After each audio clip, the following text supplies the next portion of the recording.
with a federal lawsuit against Texas Child Protective Services. Good evening, everyone. I'm Don T. And I'm Natalie Baumke in for Melinda. The suit claims CPS workers took two little kids away from their grandmother, all out of spite. And that's just one of many disturbing claims lodged against the state agency. Randy Wallace joins us live from the newsroom with a report you'll see only on Fox. Randy?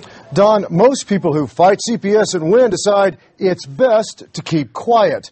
But as you're about to see, Houston Minister Theresa isn't one of those people. What do you want for Christmas? A phone? What kind of phone?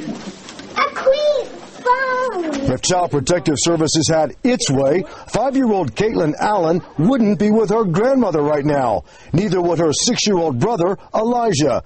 CPS wanted them to be adopted by non-relatives. I don't even think I can find a word that can summarize what I went through. It was Allen who first contacted CPS back in August of 2009. She was concerned about her grandkids because of her daughter's alleged drug use. 3 months went by and nothing happened.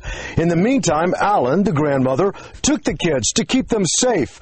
Then, according to her lawsuit, a CPS caseworker called.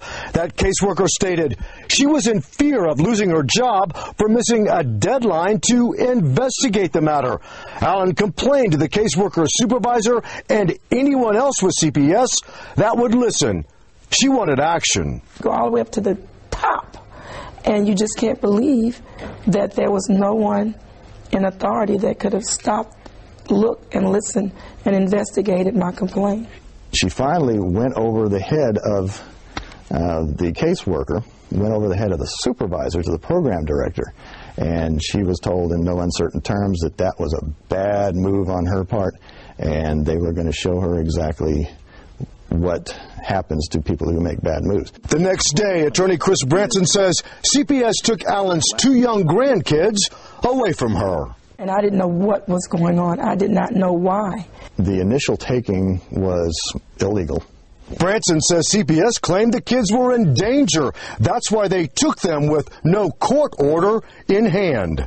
My client did nothing to have CPS take these kids. Nothing came out later. For the next 11 months, the lawsuit claims CPS workers did everything they could to discredit Allen, who was denied access to her grandkids and was repeatedly told they would be adopted by non-relatives. She would never see them again. Anger, fear, the rejection. I mean, it just makes you feel less than a human being.